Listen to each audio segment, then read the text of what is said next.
कुणाचा माईकचा आवाज असेल तर तुम्ही म्यूटही करू शकता दुसऱ्यांना सुद्धा, पोस्ट हो. असल्यामुळे तुम्ही हम्म. क्वचित चालू ठेवून जातात. घरातला हम्म. गोंधळ आवाज येत असेल तर त्यांना पण म्यूट करायचं, दुसऱ्यांना पण. ठीक आहे सर. बरोबर. हरिओम सर्वांना. काल आपण इंट्रोडक्टरी पार्ट घेतला, त्याच्यामध्ये आपण भगवद्गीतेचं सारांश अशा स्वरूपात बघितलं. कधी कधी असा प्रश्न येतो की सारांश आपल्या शब्दात लिहा, असं कुठल्या विषयाचे प्रश्न असताना बघायला मिळतात. तर त्याच्यामध्ये आपल्याला थोडं बहुत लिहिता आलं पाहिजे. तर बघा, भगवद्गीतेमध्ये काय काय त्या अनुषंगाने सांगितलेलं आहे हे आपण लिहू शकतो. 1 तासाचं लेक्चरच झालंय, त्याच्यामुळे 15 मार्काचा क्वेश्चन लिहायला काहीच प्रॉब्लेम येणार नाही. आज आपण 6वा अध्याय चालू करूया सरळ, कारण आपल्याला तो अभ्यासाला आहे. आत्मसंयम योग. हम्म. आता हे अध्याय जे आहेत ते एका पाठोपाठ एक कसे क्रमानं आहेत आणि त्याचं कसं एकमेकांशी संबंध आहे हे आपण काल बघितलंय. जे नव्हते त्यांनी ते लेक्चर जाऊन ऐकू शकता, त्याच्यामुळे काही प्रॉब्लेम येणार नाही. आता आपण जो सुरुवात करणार आहोत तो 6वा अध्याय आत्मसंयम योग. डायरेक्ट आपण सुरुवात करूया. याच्यामध्ये अर्जुनाला जे भगवान सांगतायत त्या गोष्टी योगाशी संबंधित आहेत आणि त्या सर्व या अध्यायामध्ये एकत्रित आहेत. म्हणजे ज्याच्यामध्ये योग हा ध्यानानं सिद्ध होतो हे सांगण्यासाठी हा महत्वाचा असा अध्याय म्हणता येईल. आणि ह्याची रचना पण बघा, मध्यभागी साधारण 6वा अध्याय आहे ज्याच्यामध्ये संयम शिकवलेला आहे आणि त्याच्यासाठी लागणारी सर्व साधन सामुग्री पासून ते सर्व या अध्यायामध्ये आहे. प्लस पूर्ण जीवनाचं सार सुद्धा ह्याच्यामध्ये सांगितलेलं आहे, किंवा पुनर्जन्माच्या विषयीची सुद्धा याच्यामध्ये उल्लेख केलेला आहे. तर आपण सुरुवात करूया. पहिला जो श्लोक आहे तो आहे अनाश्रितः कर्मफलं कार्यं कर्म करोति यः स संन्यासी च योगी च निरग्निर्न न चाक्रियः. ह्याचा अर्थ काय आहे? अनाश्रितः कर्मफलम, कर्मफळाचा आश्रय न घेता कर्तव्य कर्म करतो. काल सरांनी मस्त प्रश्न विचारलेला आणि त्याला आपण हे तेव्हाच उत्तर दिलेलं होतं. बरोबर आहे? जो मनुष्य कर्मफळाचा आश्रय न घेता कर्तव्य कर्म करतो तो संन्यासी व तोच योगी होय. आणि केवळ अग्नीचा त्याग करणारा संन्यासी नव्हे, तसेच केवळ क्रियांचा त्याग करणारा योगी पण नव्हे. आता असं जर मी म्हटलं तर जसं म्हणतायत की जर मी कुठल्याही गोष्टीची अपेक्षा न करताच जर कर्म करायची असतील तर मग मी कर्मच करत नाही, त्याच्यापेक्षा बसून राहतो घरात 24 तास, तर तो योगी नव्हे. क्रिया न करणारा किंवा क्रियेचा त्याग करणारा योगी नव्हे, असं ह्या पहिल्या श्लोकामध्ये अधोरेखित केलं.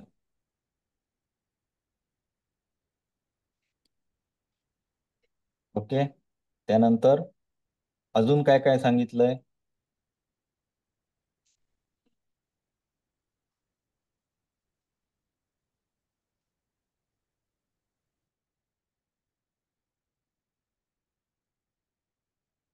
हम्म.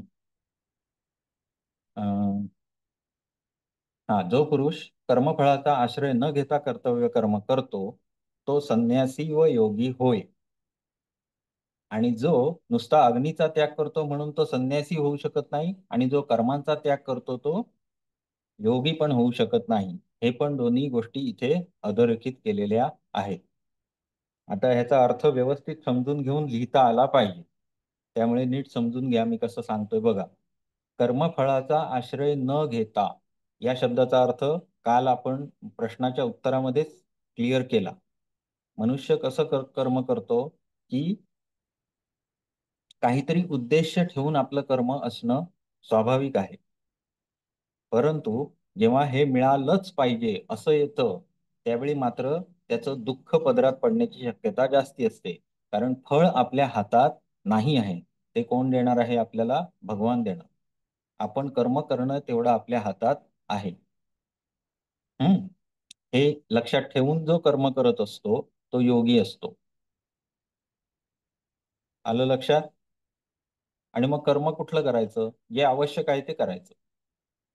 लोक हा पण प्रश्न विचारलेला होता मागच्या वेळी मला, की कर्म करायचं तर मग कुठलं करायचं?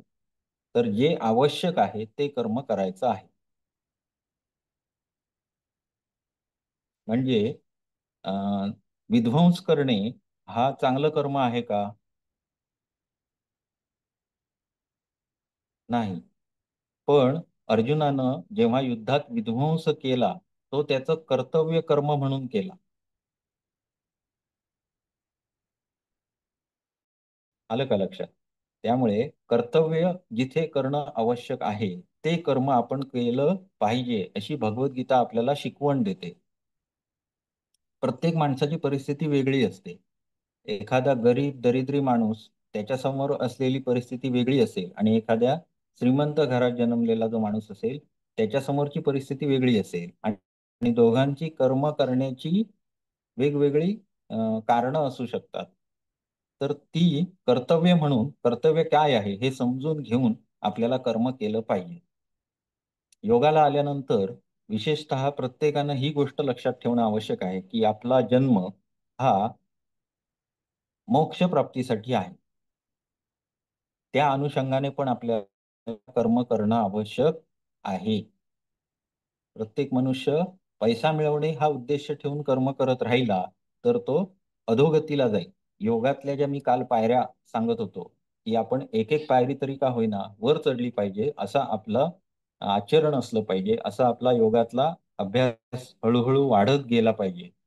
ज्यांचं ते अधोगतीला येतात. आता ह्याच अध्यायामध्ये हे सगळं पुढे समजावून सांगितलेलं आहे. पहिलं मी उदाहरण कसलं दिलं? कर्म. आणि तो कसा योगी होत नाही जर त्यानं कर्मच थांबवलं. नको बाबा, याच्यामुळं माझ्या काहीतरी वाट्याला फळं येतील, त्याच्यापेक्षा आपण कर्मच करूया. नको, कर्म नाही केली की पापही नाही होत आणि पुण्यही नाही होत, असं म्हणणारा सुद्धा योगी होत नाही. तर कर्म करणारा तोच योगी आहे, परंतु ज्यानं कर्मफळाचा त्याग केलेला आहे असा जो आहे त्यालाच आपण योगी म्हणू शकतो. दुसरं काय आहे? तर जो अग्नीचा त्याग करतो तो संन्यासी होत नाही. आता इथे अग्नी हा विषय कशा स्वरूपात आहे? तर दोन स्वरूपात घेता येईल. एक म्हणजे अग्नीची म्हणजे अग्नीनं काही शिजवायचं नाही आणि खाताना अग्नीचं संस्कारित केलेलं काही खायचं नाही. असतात ना कित्येक दिवस कुठलंही शिजवलेलं अन्न खाल्लेलं नाही, फक्त दूध फळं याच्यावरच राहतात, असे योगी आपल्याला बघायला मिळतात. बरोबर आहे ना? ते जे मध्ये आता अं, काशीला जे हे झालं त्याच्यामध्ये या लोकांचे इंटरव्ह्यू वगैरे सगळीकडे व्हायरल होत होते साधू बाबांचे. त्याला संन्यासी म्हणता येतच असं नाही. आलं लक्षात?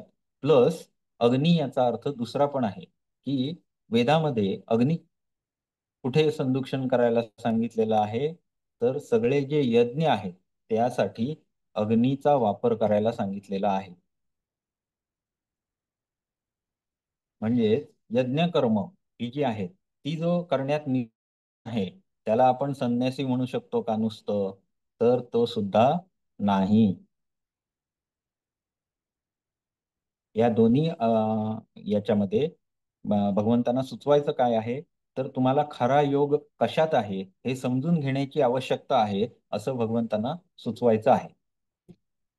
चला पुढचा श्लोक बघूया.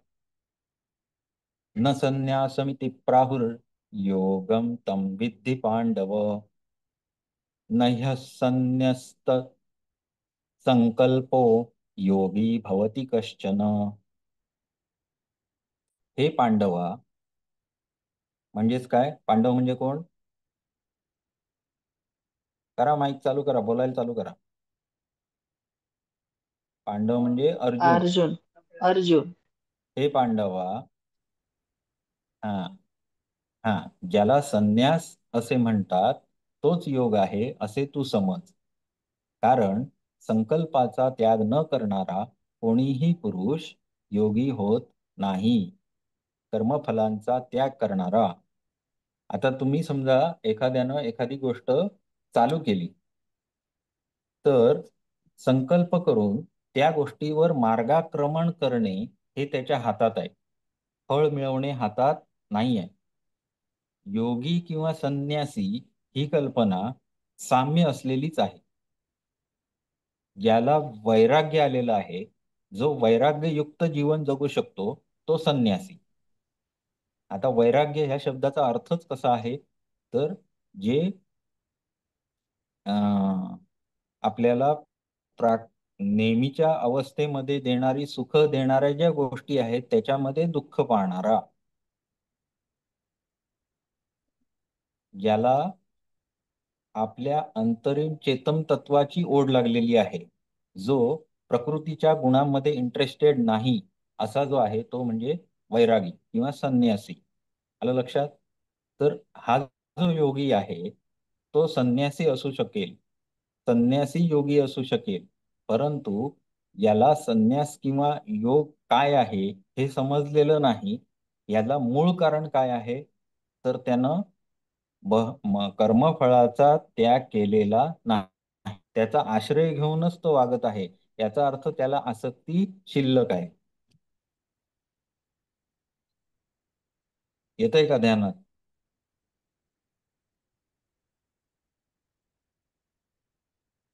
समजतंय का की काही डोक्यावरून चाललंय? अजून एकदा सांगा. कोणीतरी करा माईक ऑन. अजून एकदा सांगा सर. तर आणखीन एक वेळेस सांगितलं तर बरं आहे. हा हा, चालेल, सांगतो. आता संन्यासाची जी अवस्था आहे, आणि संन्यास म्हणजे आपल्याला साधारणतः काय माहिती आहे तुम्हाला सर्वांना, संन्यासी म्हणजे आपण त्याला काय म्हणू शकतो? तुमच्या अवस्थे म्हणजे तुमच्या परसेप्शन नुसार संन्यासी आपण कशाला म्हणू शकतो? आपण जे ज्यांनी बघितलेलं आहे घराचा ते धरून सांगा तुम्ही. ज्यांनी घराचा ज्याने भगवं वस्त्र संसाराचा धारण केलेलं आहे, जो ज्यानं गृहस्थ एक आश्रमाचा त्याग नेहमीची केला त्याला आपली संन्यासी असं म्हणतात. कुठेतरी म्हणजे हा, बोला बोला. गृहस्थ आश्रमाचा ज्यांनी त्याग केलाय त्याला संन्यासी असं म्हणतात. हा, एकंदरीत आपल्या समोर चित्र कसं असतं? बरोबर. भगवे वस्त्र धारण करतो, घरात राहत नाही आणि कुठल्या आश्रमात किंवा कुटियामध्ये जाऊन राहतो. लेफ्ट झाले कसं? सर लेफ्ट झाले.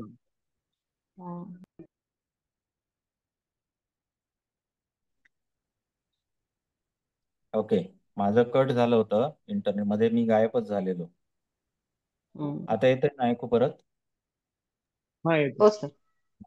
हा, संन्यासी म्हणजे आपल्याला साधारणतः काय वाटतं, तर भगवा वस्त्र लेवलेलं आहे, गंध लावलेला आहे किंवा त्रिपुंड लावलेला आहे, आणि मग तो लोकांना प्रवचन देत फिरत आहे, दाढी वाढवलेली आहे, केस मोठे, जटा आहेत, अशा पद्धतीतला माणूस आपण संन्यासी असं म्हणतो. बरोबर आहे? परंतु तत्वज्ञानाच्या भाषेत संन्यासी याला एक अर्थ आहे, ज्याला प्रकृतीच्या गुणांमध्ये रस उरलेला नाही, जो याच्या परे जाऊ इच्छितो, असा जो आहे व्यक्ती, त्यानं वैराग्य पत्करलेलं आहे. वैराग्य याला काय अर्थ आहे? वैराग्याला काय म्हणाल तुम्ही? तर विषयामध्ये जो आसक्त होत नाही तो वैरागी. म्हणजे आज आपल्याला काय वाटत असतं, समजा माझ्याकडे काय आहे, एक सदान आहे, कार आहे, तर मला वाटत तसं फॉर्च्युनर घ्यावी. बरोबर आहे? मी एक बिझनेसमॅन आहे, तर मला वाटत असतं अंबानी व्हावं. प्रत्येकाची ही इच्छा असते. बरोबर आहे का चूक आहे? आणि बरं, नेहमीच्या परिस्थितीत काय आहे, तर कुठलीही वस्तू जी आपल्याला वाटते की हा मोबाईल आता खराब वाटतोय, जरा नवीन घ्यावा, नवीन घेतला, 8 ते 10 दिवस गेले की तोच परत जुना वाटायला लागतो आपल्याला. ही ही खरी परिस्थिती आहे. म्हणजे विषयांचं सुख हे परमनंट नाही. परमनंट सुख काय आहे हे शोधण्याचा जो मार्गावर निघालेला आहे तो संन्यासी, तोच योगी. आलं लक्षात? जो आ, आपली जी ज्ञानेंद्रिय भौतिक आहेत त्यांच्या सुखापासून दूर झाला. सुखांच्या बळी पडत नाही, जो त्या सुखामध्ये अडकून पडत नाही, त्या व्यतिरिक्त जे चित आनंद स्वरूप आहे त्याच्या मोहात पडलेला जो आहे तो म्हणजे संन्यासी किंवा योगी. आलं का लक्षात? आलं. हो तर सर. हा, तर असा जो आहे तो संन्यासी किंवा तोच योगी आहे असे तू समज. कारण त्यानं संकल्पाचा किंवा कशाचा कर्मफळाचा त्याग केलेला आहे.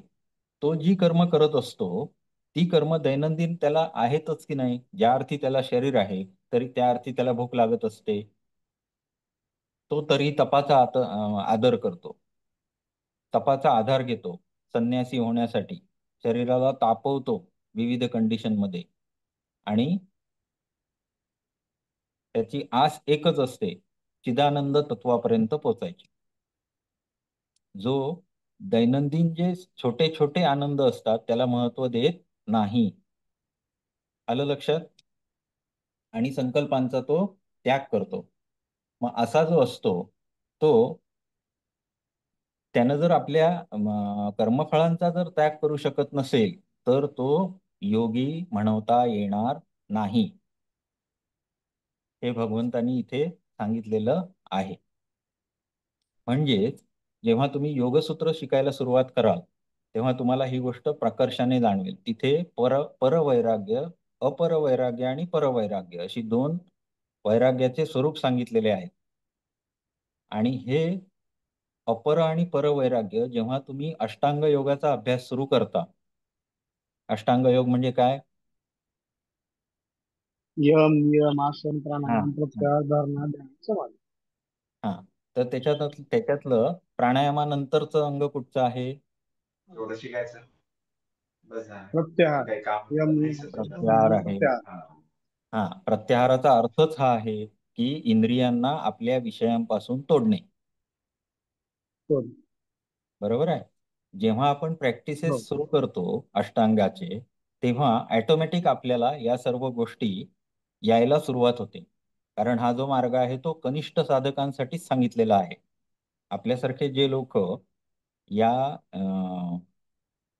मोहाला बळी पडत असतात सतत, त्यांच्यासाठी अष्टांग योग हे एक टूल आहे किंवा काय म्हणणार त्याला, इक्विपमेंट आहे, ज्याच्या आधारे लोक अपरवैराग्य परवैराग्यापर्यंत पोहोचू शकतात.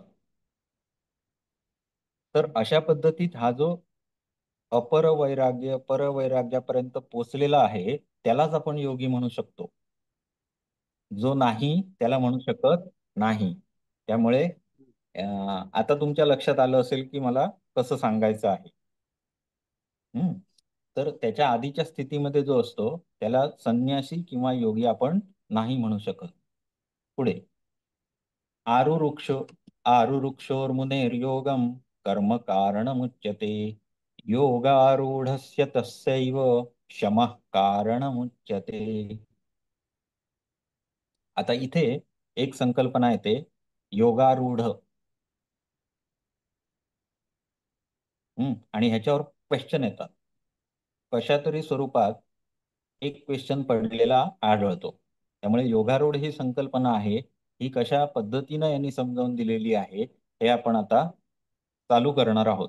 प्रश्न कसा येऊ दे आपल्याला उत्तर लिहिता आलंच पाहिजे. बरोबर आहे. त्याच्यामुळे ही संकल्पना व्यवस्थित समजून घ्या.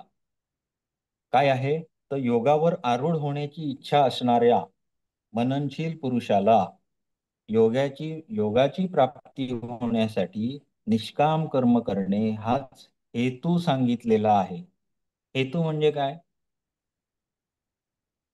कुठल्याही गोष्टीचं मूळ कारण म्हणजे हेतू. हा, म्हणजे जसं की आपण आंब्याचं झाड बघितलं तर ते आंब्याच्या बाठीपासून तयार होतं, आंब्याच्या बी पासून तयार होतं. बरोबर आहे ना? म्हणजे मूळ कारण काय आहे? बी आहे. त्याच्यापासून निर्माण झालं आंबा. अंगठी बघितली, अंगठीमध्ये काय मूळ कारण आहे? सोनं. गळ्यातला हार बघितला, काय कारण आहे? सोनं. दोघांमध्ये एकच कारण आहे. म्हणजे मूळ कारण हा हेतू आपण असं म्हणतो. ओके. तर निष्काम कर्म करणे हाच हेतू सांगितलेला आहे योगाची प्राप्ती होण्यासाठी. आणि योगारूढ झाल्यावर त्या योगारूढ पुरुषाचा जो सर्व संकल्पांचा अभाव असतो तोच कल्याणारा कारण सांगितलेला आहे. योगारूढ होणे म्हणजे काय, तर ह्या अवस्थेला आपण पोचले पाहिजेत, की जी अवस्था मगाशी वर्णन केली सुरुवातीला, की संन्यस्त आणि योगी म्हणजे काय, ज्यानं सर्व संकल्पांचा सर्व कर्मफळाच्या इच्छेचा त्याग केलेला आहे, असा जो मनुष्य आहे तोच योगी किंवा संन्यस्त आहे आणि त्यालाच योगारूढ असं म्हणता येईल. योगावर जो आरूढ झालेला आहे, योगारूढ ह्या संकल्पना लक्षात आली, घोड्यावर आरूढ होतो मनुष्य कुठल्या तरी गंतव्य स्थानाला पोहोचण्यासाठी.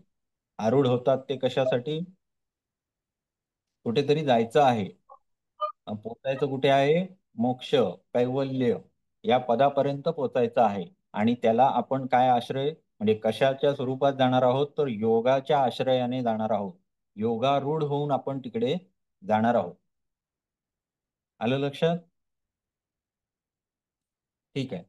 तर यामध्ये काय महत्वाचं सांगितलेलं आहे, तर निष्काम कर्म किंवा कर्मफळांचा त्याग ही या सर्वाची मूळ हेतू जो आहे तो सांगितलेला आहे. हे झाल्याशिवाय योगारूढ होणार नाही आणि योगारूढ झाल्याशिवाय त्याचं कल्याण होणार नाही, हे या श्लोकात समजावून सांगितलं. यदा हिनेंद्रियार्थेषु न कर्मस्वनुषज्यते सर्वसंकल्पसन्न्यासी योगारूढस्तदोच्यते. आता योगारूढची व्याख्या केली आहे. ही व्याख्या म्हणून आपण लिहू शकतो. म्हणजे एखादं उत्तर लिहिताना ही सुरुवातीलाच आपण व्याख्या लिहून टाकायची आणि त्या अनुषंगाने योगी म्हणजे काय, संन्यासी म्हणजे काय, त्यांच्यामध्ये काय आपण गफलत करू शकतो हे लिहायचं सुरुवातीला. आता ही व्याख्या कशी आहे बघा. यदा हिनेंद्रियार्थेषु, ज्यावेळी इंद्रियांच्या भोगात आणि कर्मातही मन पुरुष आसक्त होत नाही, त्यावेळी सर्व संकल्पाचा त्याग करणाऱ्या पुरुषाला योगारूढ म्हटले जाते. आता एक सिंपल उदाहरण घेऊन तुम्हाला ही गोष्ट मी सांगतो. इंद्रियांच्या भोगात न पडणे म्हणजे प्रत्याहार आपल्याला समजलं, प्रत्याहारी संकल्पना लगेच कळली. परंतु कर्मातही आसक्त नसणे म्हणजे कसं, तर तुम्ही समजा रस्त्यानं चाललाय आणि समोर एक ऍक्सिडेंट घडला. समोर दोन गाड्या चाललेल्या एकमेकाला आपटल्या आणि दोन माणसं जमिनीवर पडली. आता इथे तुम्हाला काय करावं लागेल,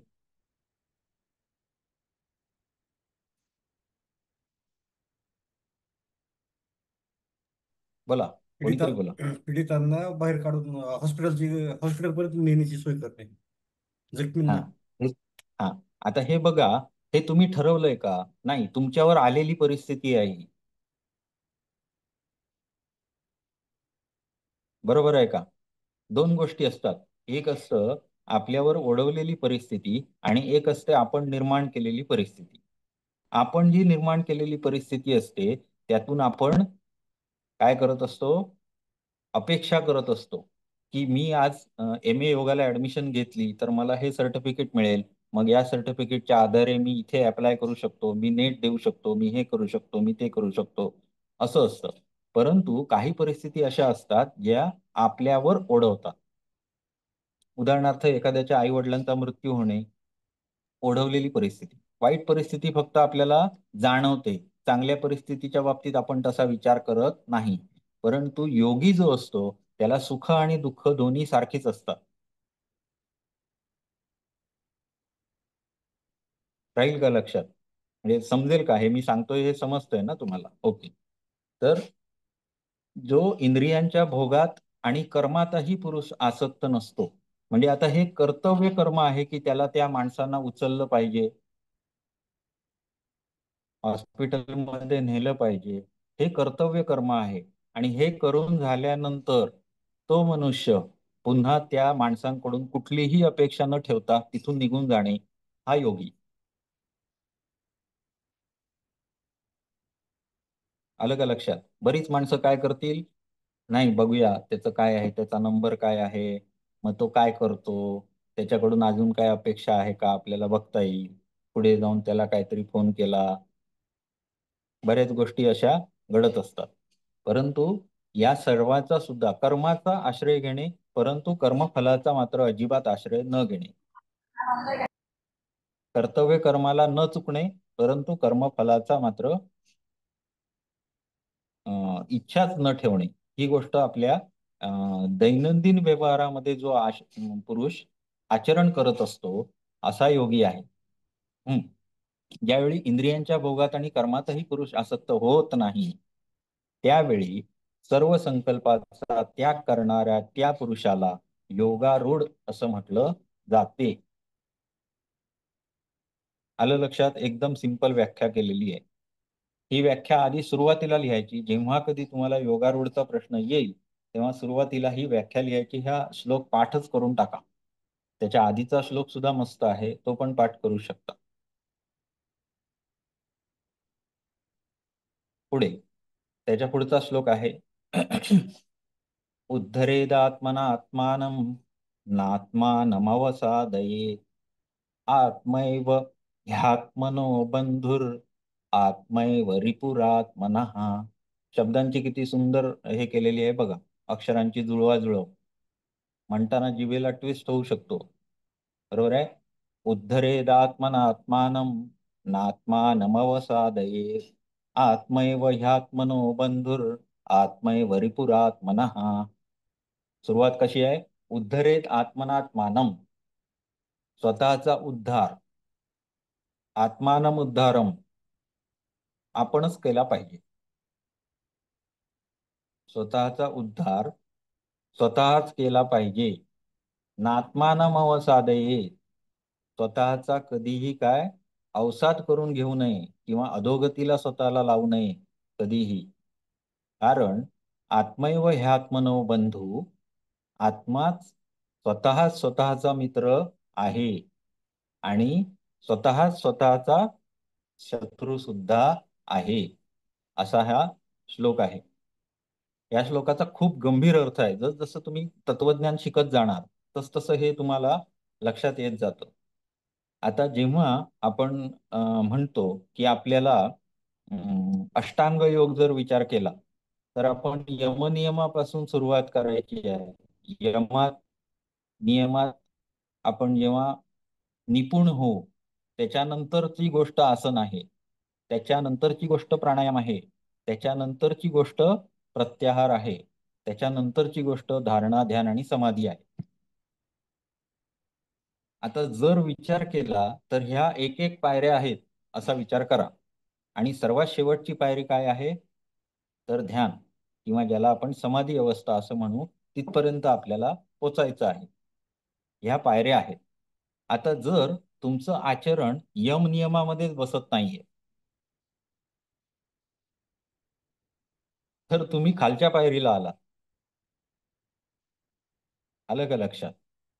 तर जर तुम्हाला या पायऱ्या आहेत असं आपण म्हटलं तर त्या अनुषंगाने आपल्याला स्वतःचा उद्धार हा स्वतःच करून घेतला पाहिजे. अशा पद्धतीत योग मार्गावर आपल्याला स्वतःला पुढे न्यायचं आहे.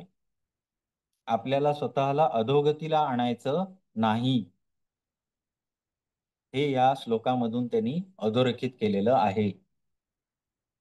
कारण मनुष्य हा स्वतःचाच मित्र पण आहे आणि स्वतःचाच शत्रू सुद्धा आहे.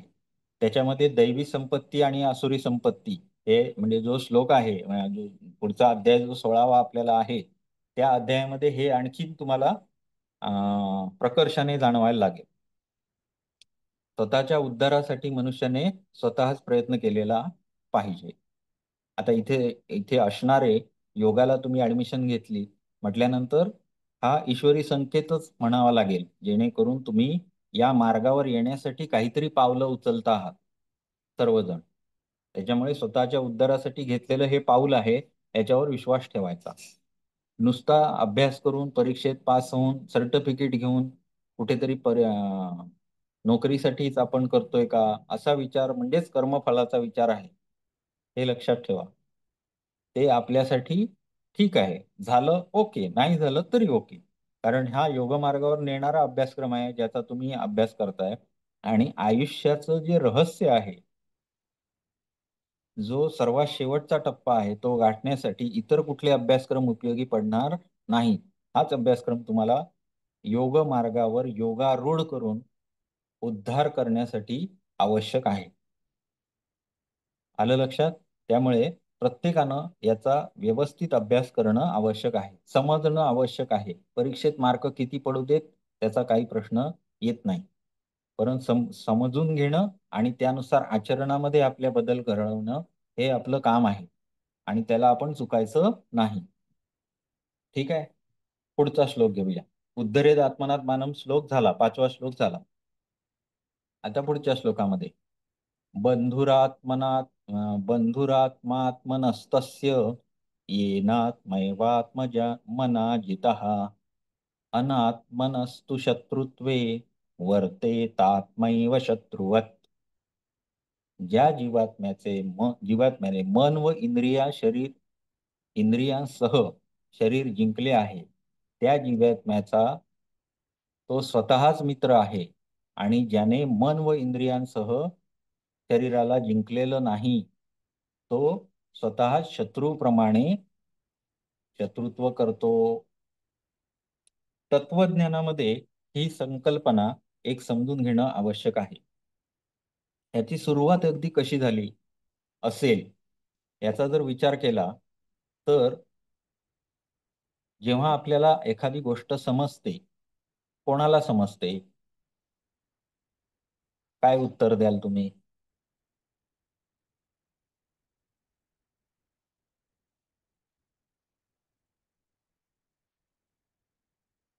मला एखादी गोष्ट समजली म्हणजे काय झालं नक्की? त्या गोष्टीविषयी पूर्ण माहिती घेतली, माहिती होती आहे त्या व्यक्तीला. हो, कोणी घेतली? कुठल्या ऑर्गननं घेतली? कुठल्या म्हणजे कोणाला समजली? कुठल्या पार्टला समजली? पंचेंद्रिय. पंचेंद्रियांना घेतलं, बरोबर आहे. पंचेंद्रियांना विषय ग्रहण पंचेंद्रिय केला. सर. हा, पंचेंद्रियांना विषय ग्रहण केला, पण आता तो कुठे गेला आणि समजला कोणाला? मनाला. मनाला समजला. ओके, मनाला. मनाला समजला, बुद्धीला समजला, इथपर्यंत आपण जातो. परंतु द्रष्टा म्हणून जी संकल्पना आहे, जी सर्वात वरती आहे, हे सर्व मन वगैरे जे आहेत ते जड आहेत, त्यांना काही समजत वगैरे नाही, त्यांच्यामध्ये चेतन प्रकार नाही. आलं का लक्षात? त्यांच्यामध्ये चेतना नाही. जाणणारा, समजणारा, नुसता बघणारा असा एकमेव गोष्ट आपल्या शरीरामध्ये आहे. याला आपण चेतन तत्व म्हणतो, पुरुष तत्व म्हणतो, द्रष्टा म्हणतो, सृष्टा म्हणतो. अशा पद्धतीत आपल्याला शरीरामध्ये कोण भेटतो? तर फक्त चेतन तत्व किंवा पुरुष तत्व, ज्याला आपण जाणीव ही गोष्ट जेव्हा आपल्या शरीरात असते तोपर्यंत आपल्याला जीवन आहे. त्याच्यानंतर आपलं शरीर मरतं. आणि हा जो जाणीव करून देणारा चेतन आत्मा आहे तो दुसऱ्या शरीरामध्ये प्रवेश करतो. याचं भगवद्गीतेमध्ये कसं सांगितलेलं आहे? वासावसी जीर्णानी यथा विहाय. म्हणजे जसं आपल्याला एखादं वस्त्र फाटलं की आपण काय करतो? टाकून देतो आणि नवीन शर्ट घालतो. पहिला फाटला म्हणून दुसरा घालतो, बरोबर? तसं हा जो जीवात्मा आहे तो एखादं शरीर मेलं की दुसऱ्या शरीरात जातो, दुसरं शरीर धारण करतो. त्यामुळे जाणणारा हा जो कोण आहे आतमध्ये, तो त्याच्याशी आपण बोलत आहोत, त्याच्याविषयी आपण बोलत आहोत, हे समजून नीट लक्षात ठेवून हे श्लोक वाचले पाहिजे. जीवात्मा, ज्या जीवात्म्याचे मन व इंद्रियांसह शरीर जिंकले. आता हे सगळं का करायचं? प्रत्याहार करून काय करणार तुम्ही? हाला पण काहीतरी बेस पाहिजे ना, म्हणून हे सगळं नीट अगदी डोक्यात घालून घ्या. पूर्ण ह्या संकल्पना ना आतमध्ये उतरल्या पाहिजे. जोपर्यंत ह्या उतरत नाहीत तोपर्यंत मग पुढे तत्वज्ञान समजून घेणं फार कठीण व्हायला लागतं, किंवा मनुष्य मग आळस करायला लागतो. की नाही ते पहिलंच ते जरा विचित्रच वाटतं, ते मग मला समजतच नाही, अशा पद्धतीत माणसं त्याच्यापासून दूर पळायला लागतात. तर तसं व्हायला नको. त्याच्यामुळे मी अगदी मुळातच तुम्हाला व्यवस्थित समजावण्याचा प्रयत्न करत आहे. हं. मग इथे कसं आहे, तर हा जो चेतन किंवा पुरुष तत्व आहे, हा अख्ख्या शरीराचा स्वामी सांगितलेला आहे. याच्याशिवाय शरीर चालेल का, बोलेल का, किंवा इंद्रिय सुद्धा काम करतील का? चेतन असल्याशिवाय शरीराची कुठलीच अवयव काम करणार नाहीत. मग हा जो जीवात्मा आहे किंवा पुरुष तत्व आहे, हे तत्व जाणून घेण्याची ओढ लागणे, असा जो आहे तो योगी किंवा संन्यासी आहे. तो या योग मार्गावर चालत आहे. आणि जे जे लोक जे खरोखरच जड तत्व आहे शरीर, त्याच्या मागे लागलेले आहेत, म्हणजे मला आज संध्याकाळी बासमतीचा भातच पाहिजे, मला संध्याकाळी अजून काय मासेच पाहिजेत, अजून काय मटणच पाहिजे, जिभेच्या आहारी गेलेला माणूस आहे. म्हणजेच काय, तर अशा छोट्या छोट्या सुखांच्या पाठी लागलेला आहे. आणि जो जे परमनंट आनंदाचा स्रोत आहे, चेतन तत्व, त्याला मात्र बाजूला ठेवलेलं आहे. अशाला आपण योगी म्हणू शकत नाही. आणि त्याला ज्यानं जाणलेलं नाही, जेव्हा तो त्याला जाणेल, तेव्हा त्याच्या लक्षात येईल की या सर्व मन, इंद्रिय आणि शरीर या सर्वांचा स्वामी मी आहे, असं जेव्हा त्याला जाणीव होईल, तेव्हा त्याला कळेल की हे सर्व जड तत्व आहेत, हे नश्वर आहेत, त्यांचा परमनंटली आपल्या आयुष्यात काही उपयोग नाही. हे समजून घेणारा जो आहे तो योगी, योग मार्गावर असलेला या पदापर्यंत पोहोचू शकतो. असा जो आहे तो स्वतःचाच मित्र आहे, ज्यानं हे समजलेलं आहे आणि ज्याने येस मन आणि शरीराला जिंकलेलं नाही, म्हणजे त्यांच्या पलीकडे चेतन तत्व आहे त्याच्यापर्यंत पोहोचण्याचा ज्यानं प्रयत्नच केलेला नाही, असा जो आहे तो मात्र स्वतःचा शत्रू आहे. बऱ्याच वेळेला लोक तुम्हाला छोट्या छोट्या कारणासाठी भांडताना दिसतील आणि चढाओढ पण तुम्हाला दिसेल भरपूर प्रमाणात सगळीकडे. त्याचं मूळ कारण हेच आहे की ते सर्व भौतिक सुखांच्या मागे लागलेले लोक असतात, जे चढाओढ करत असतात, भांडणं करत असतात. हे सगळं या स्वतःच्या फायद्यासाठी केलेल्या गोष्टी असतात. तेव्हा दुसरा आड येतोय असं वाटायला लागतं, त्यावेळी आपल्याला काय होतं, राग येतो. राग आला की काय होतं, सगळे षड्रिपू आहेतच त्याच्या पाठोपाठ. हम्म ते पण पुढे येणार आहे. परंतु सर्वांमध्ये कॉमन असलेलं तत्व, ज्याला आत्मतत्व असं संबोधलेलं आहे,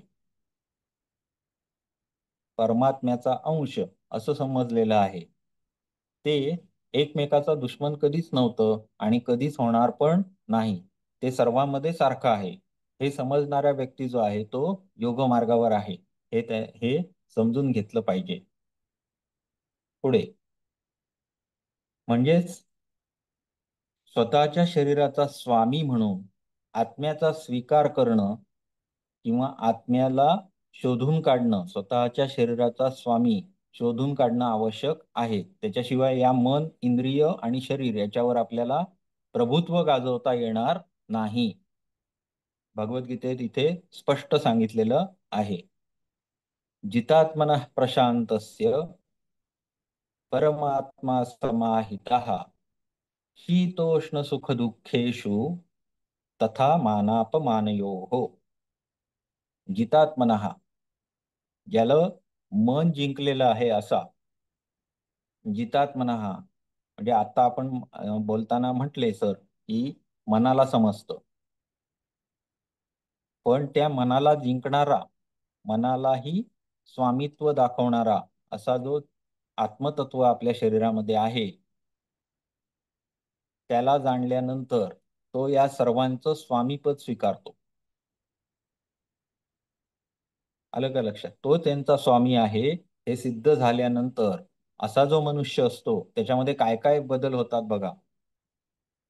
जितात्मनः प्रशांतस्य, प्रशांत प्रकर्षेण शांतम प्रशांतस्य, परमात्मा समाहितः, परमात्म्यामध्ये जो समाहित झालेला आहे असा व्यक्ती, त्यानं तो काय करतो? जितात्मनः, तो मनाला जिंकतो, प्रशांत होतो. शीतोष्ण सुख दुःखेषु तथा मानापमानयोः, शीत, उष्ण, सुख आणि दुःख हे काय आहेत? द्वंद्व असं सांगितलेलं आहे. योगामध्ये सगळीकडे याचा उल्लेख येणार आहे पुढे. प्रत्येक ग्रंथामध्ये प्रत्येक ठिकाणी या द्वंद्वांचा उल्लेख येणार. शीत, उष्ण, सुख, दुःख या दोन्ही अवस्थेमध्ये सुद्धा तो कसा असतो? प्रशांत. त्याला दुःख झालं तरी सारखंच असतं, सुख झालं तरीही सारखंच असतं. ज्याला थंडी पण सारखीच, उष्णता पण सारखीच. तसंच ज्याला मान पण सारखाच असतो आणि अपमान पण सारखाच असतो. या दोन्हीकडे तो द्रष्टा म्हणून फक्त बघतो. त्याच्यातून आपल्याला कुठला लाभ आहे की हानी आहे अशा पद्धतीत त्याचं बघणं नसतं. अशा प्रकारचा हा जितात्मना पुरुष याचं वर्णन केलेलं इथे आहे. योगारूढ झाल्यानंतर आपल्याला या गोष्टींची प्राप्ती होणार आहे हे आपल्याला इथे सांगतायत. योगारूढ झाल्यानंतर 7वा झाला श्लोक. पुढे 8वा. ज्ञान विज्ञान तृप्तात्मा कूटस्थो विजितेंद्रियः युक्त इत्युच्यते योगी समलोष्टाश्म कांचनः. ज्ञान विज्ञान तृप्तात्मा. आता तुम्ही YCB जेवढ्यांनी केलेलं आहे त्यांना सगळ्यांना पंचकोश सिद्धांत माहिती आहे. पंचकोश माहिती आहे बरोबर. सर्वात आतला कोश कुठला आहे? बाहेरचा अन्नमय कोश. आणि सर्वात आतला कुठला आहे? मनोमय. नाही, सर्वात आतमध्ये जो असतो तो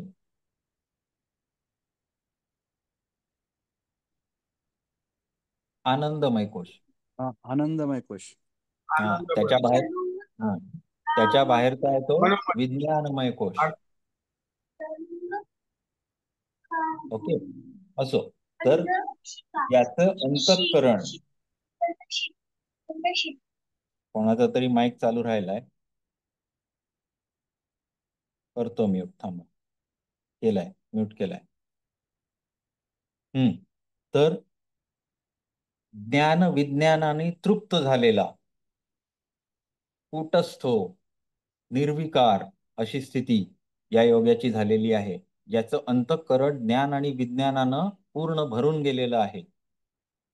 कारण का? तर आपण परमात्म्याला सर्व म्हणजे सर्व गुरूंचा गुरु असं वर्णन केलेलं आहे, ज्याच्या ज्ञानाला सीमा नाही, अनंत ज्ञान ज्याच्याकडे आहे असं आपण पुरुष तत्व मानतो. त्यामुळे ज्ञान विज्ञानानं अशा योगाचं अंतःकरण हे कसं असतं? ओतप्रोत भरलेलं असतं. त्याच्यामध्ये कुठलेही विकार उत्पन्न होत नाहीत, म्हणून त्याला कुटस्थ असं म्हटलंय किंवा निर्विकार असं म्हटलेलं आहे. आपल्यामध्ये सतत विकार निर्माण होत असतात. दर क्षणाला आपल्याला एक नवीन विचार सुचत असतो आणि प्रत्येक वेळी आपण सुखी होत असतो किंवा दुःखी होत असतो. काहीतरी आपल्या मनात चालूच असतं सतत. परंतु जो आत्मा आहे त्याच्या ठिकाणी मात्र या गोष्टी संभव नसतात. ज्याने इंद्रिये पूर्णपणे जिंकली आहेत, विजितेंद्रिय, ज्याने इंद्रियांवर पूर्ण ताबा मिळवलेला आहे असा आहे तो. आणि ज्याला समलोष्टाश्म कांचनः, म्हणजे काय? तर दगड, माती आणि सोनं या तिन्ही मध्ये जो समानच दृष्टी ठेवतो, त्याच्याविषयी, सोन्याविषयी म्हणून त्याला आकर्षण आहे असं काही नाही. त्याला सोनं, दगड, माती या सर्व गोष्टी या त्रिगुणांपासून बनलेल्या आहेत. त्याच्याविषयीच जड तत्वाची भावनाच त्याच्या मनामध्ये, सारखीच भावना त्याच्यामध्ये असते. याच्यामध्ये तो भेद करत नाही. सोन्याला खूप उच्च दर्जा दिला असं तो वागत नाही. आलं का लक्षात? तर हा जो योगी आहे हा विजितेंद्रिय असल्यामुळे त्यानं इंद्रियांना आपल्या वशमध्ये ठेवलेलं असतं, आपल्या काबूत ठेवलेलं असतं. त्यामुळे तो या सर्व गोष्टींच्या पलीकडे गेलेला आहे.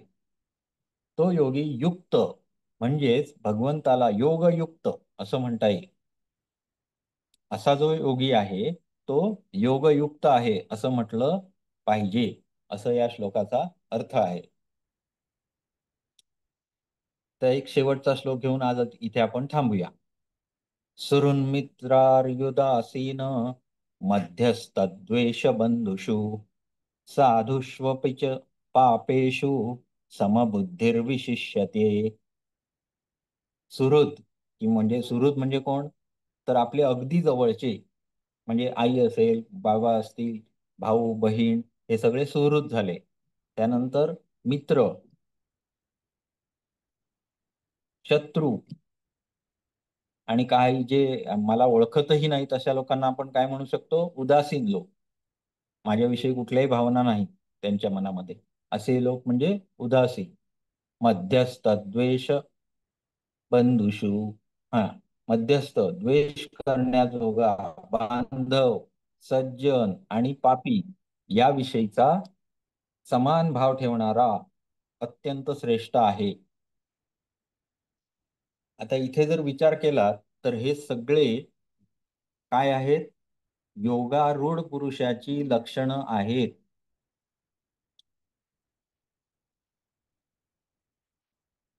आलं का लक्षात? प्रश्न जर विचारला तुम्हाला योगारूढ पुरुषाची लक्षणे लिहा किंवा योगारूढ म्हणजे निबंध लिहा, तर तुम्ही काय काय लिहिणार त्याच्यामध्ये? सर्वात पहिलं काय लिहायचं आहे? 6वा श्लोक, 5वा श्लोक याची सर्वांची काय लिहायची आहेत आपल्याला? भाषांतर लिहायची आहेत. ज्यानं स्वतःला शरीराचा आणि मनाचा, इंद्रियांचा स्वामी हे जाणलेलं आहे असा व्यक्ती हा योगारूढ म्हणावा. त्यानंतर काय? जितेंद्र. ज्यानं इंद्रियांवर विजय मिळवलेला आहे, ज्याला शीत, उष्ण, सुख आणि दुःख याच्यामध्ये समानता जाणवते, तसंच तो कुठल्याही मान आणि अपमानाच्या फंदातही पडत नाही. जितेंद्र. जितेंद्र. त्यानंतर जो ज्ञान विज्ञानानं तृप्त झालेला आहे असा व्यक्ती. त्यानंतरचं लक्षण काय? तर निर्विकार स्थितीला पोचलेला कूटस्थो, आणि ज्यानं इंद्रियांवर विजय प्राप्त केलेला आहे, विजितेंद्रिय, असा योगयुक्त योगी म्हणवला जातो किंवा योगारूढ हा योगी म्हणवला जातो, ज्याच्याकडे दगड, माती आणि सोनं तिन्ही गोष्टी ठेवल्या तरी तो त्यांना समान नजरेनं बघतो. भेद हे करत नाही. झालं हे झालं काय? निर्जीव वस्तूंच्या बाबतीत. आणि सजीव बाबतीत सुद्धा तो हा सुहृद आहे, हा मित्र आहे, हा शत्रू आहे, उदासीन आहे, मध्यस्थ आहे, काय म्हणजे द्वेष करणारा आहे, बांधव आहे, असंही तो कुठलीही भेद ठेवत नाही. त्या सर्वांविषयी त्याचा भाव हा समान असतो. जर तुम्ही योगी पुरुषांची हे बघितली असाल, चरित्र बघितली असाल, तर त्याच्यामध्ये तुम्हाला ही गोष्ट सगळीकडे दिसेल. बरेच योगींच्या कथांमध्ये ही गोष्ट आढळते की त्यांनी काहीतरी उचललं, दुसऱ्याच्या घरात गेलाय तो व्यक्ती योगी, त्यांनी तिथलं काहीतरी उचलून तिसऱ्याच माणसाला दिलं, हे तुला घे आणि घेऊन जा.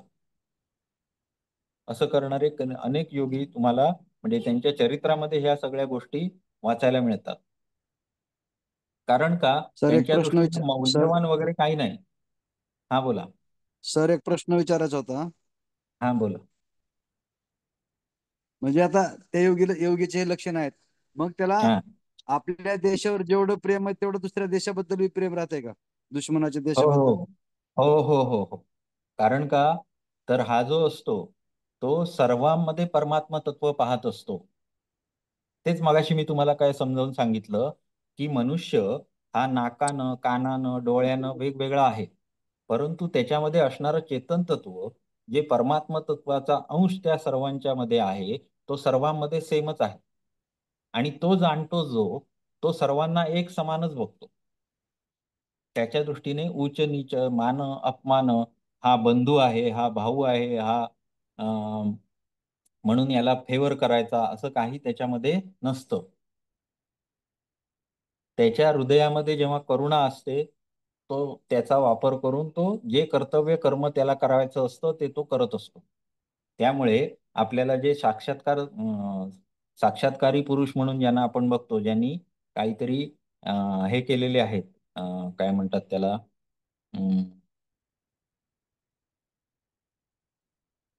जे विज्ञानात सिद्ध करू शकत नाही असं, उदाहरणार्थ एखादा मेलेल्याला जिवंत केला, याला काय म्हणणार आपण?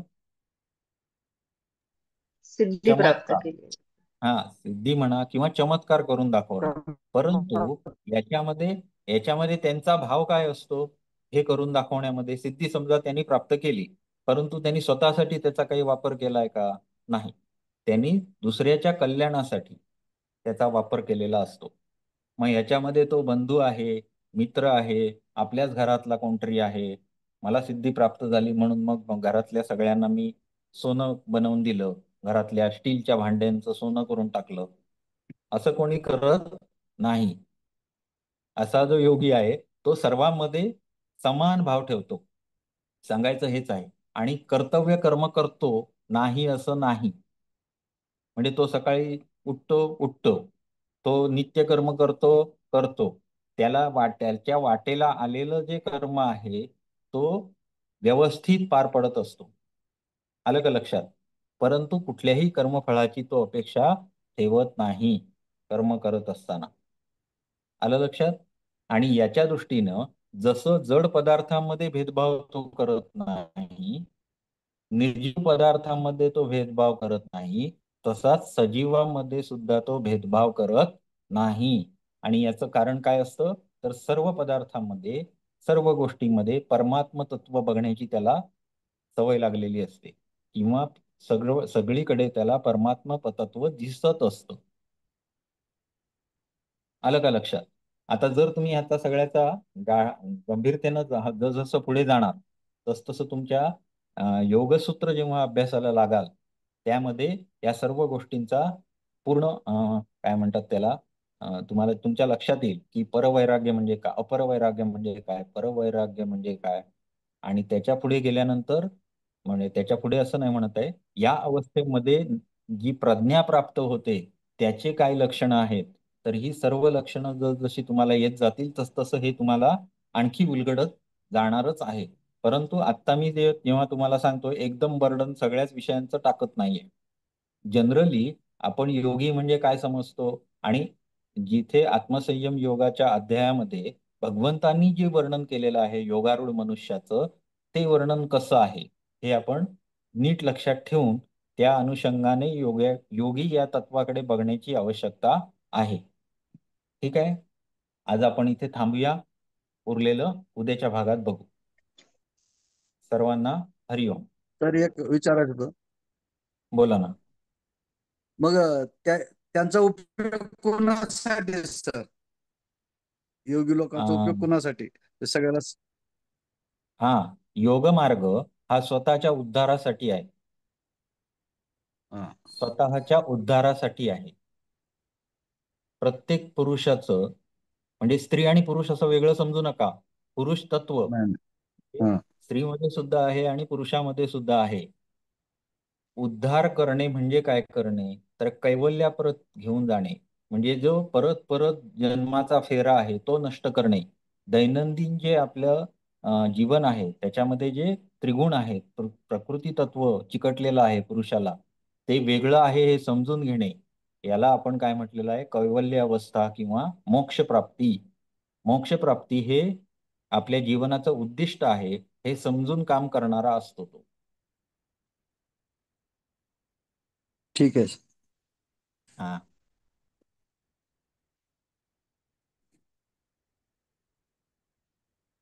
हो.